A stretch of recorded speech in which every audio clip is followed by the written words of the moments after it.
This is my final HIT 421 informatics project. We will start by talking a little bit about what informatics is.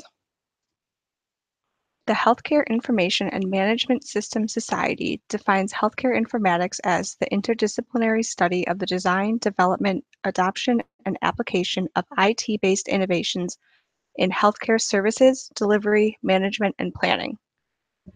Informatics is the combination between healthcare, technology, and communication. Practitioners who use informatics have the ability to use technology to monitor, track, and explain healthcare outcomes. It is also used to bridge a communication gap. Informatics can help practitioners communicate with patients more effectively. In other words, informatics has the potential to help you no matter where you are in the healthcare process. How can this be applied to real life? Let's imagine a typical day in an outpatient pharmacy. A patient drops off their prescription. At this point, the pharmacist might not have their entire prescription history for many reasons. They could be new to this pharmacy. They could have bought the script to the pharmacy because it's cheaper than at their primary pharmacy. They could get most of their scripts via mail order, but they need this one right now. They could not want their primary pharmacy to know they are picking up this particular medication. For whatever reason, without knowing a patient's full prescription or even medical history, the pharmacist cannot check the medication to the best of their ability. When a pharmacy receives a prescription, especially a new one, they have to verify that prescription does not interact with any allergies the patient may have or interact with any other medications the patient is taking. The pharmacist can also do something called medication reconciliation. This is when the pharmacist looks at an entire medication record to make sure there's no dosing errors, duplicate treatment, or other interactions. Unfortunately, the medication record at an outpatient pharmacy is only as good as what the patient shares with the pharmacy. This, unfortunately, puts the onus on the patient to make sure their file is up to date. Beyond the patient, healthcare informatics can even help the pharmacy itself. So before we start talking about the patient, I will start with a little bit about how healthcare informatics can help the pharmacy itself. Data mining sorts large sets of data to find patterns, relationships, and solutions through that data. Elements, an independent pharmacy magazine, lists 3 ways in which data mining can help the pharmacy as a business. First, it can help the pharmacy find their VIP subscribers. By knowing what prescribers regularly refer patients to your pharmacy, the pharmacist and physician can forge a relationship. Second, it can help the pharmacy find your VIP patients. Some patients just need expensive medications. When you know what patient brings the highest profits to the store, the pharmacist can ensure they go above and beyond for these patients so they do not feel the need to switch pharmacies. Third, it can simply help you get to know your patients. When you know what prescriptions your population is getting, you can tailor the store. For example, a pharmacy in a college town would know to stock more birth control, or could choose to do free STD testing to get people into the store. Or a pharmacy near a retirement home could choose to do a Zostavax clinic. Something else that could greatly help the pharmacy is a focus on usability in the programs pharmacies use. Medical programs, for the most part, are just ugly. It's not easy to make an EMR program, however, you need to make sure they're secure and easy to look at, while at the same time displaying all the pertinent information. You also don't want to display too much information, or the user could get overwhelmed. Learning about usability was the coolest thing for me in this class because usability in healthcare EMR systems is what really made me want to start my master's in HCI. Per Beth Meyer, small design flaws can have a large impact. If fields are switched from how a clinician normally writes them, the prescription could be entered wrong. Think 2 milligrams once a day versus 1 milligram twice a day.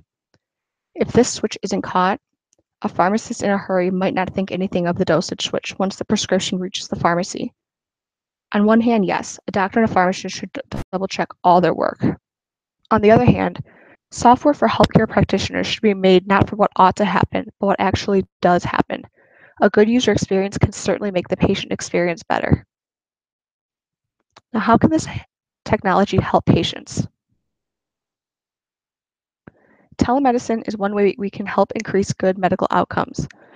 One form of telemedicine that many people are probably familiar with is mail order pharmacies. People tend to love or hate these. Many times people do not choose to go to them, but their insurance is chosen for them. On the other hand, some people love them. They call the pharmacy and the prescriptions show up at their door a week later. The benefits for patients is obvious. It's very difficult for some patients to leave their house.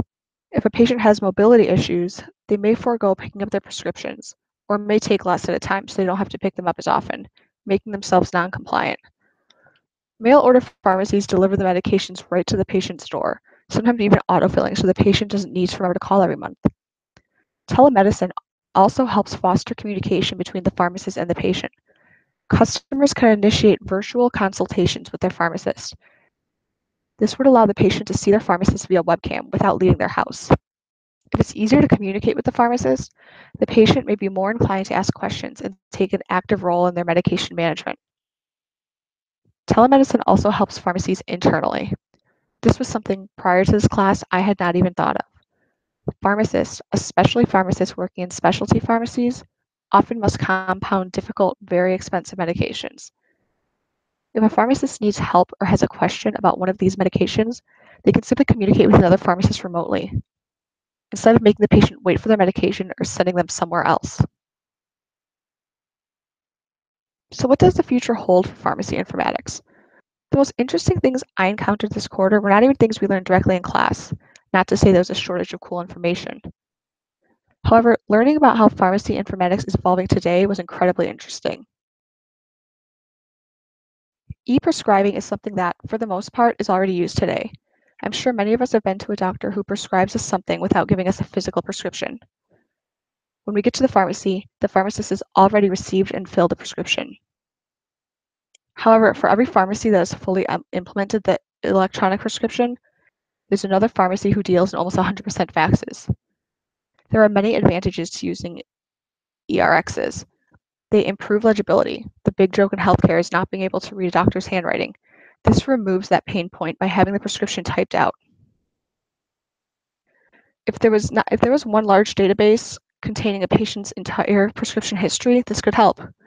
It would not only have the patient's prescription, dose, and frequency clearly laid out in one uniform format, but if it connected with the pharmacy systems, it could also tell both the prescriber and the pharmacist if and when the patient picked up their medications. This would allow everyone to know if the patient was compliant with their medications. With this information, the doctor and pharmacist are able to have a more informed conversation with the patient about their healthcare. The MedFolio was a really interesting piece of technology I found that could absolutely help with medication management. This company houses your medical record and sends you a box filled with your medications for the week. It can set up reminders from the box itself and on patient's cell phone, so they know when they need to take their meds. It can also track compliance, which helps both the prescriber and everyone else caring for the patient. If this was connected to a centralized database, a prescriber, pharmacist, and doctor could all see what medications the patient was compliant with. It also allows the patient to be more knowledgeable about the medications they are taking, since it's no longer just a handful of generic meds. Overall, I think having a centralized database containing a patient's entire prescription record would open a lot of doors to foster communication between prescribers, pharmacists, caregivers, and patients. The database would have to be accessible to the people who need it, but secure enough that there are no HIPAA issues. Currently, databases like this are used on a statewide basis for things like narcotic and pseudoephedrine purchases. In the future, I would like to see this used for all medications, so everyone has a better understanding of a patient's treatment plan.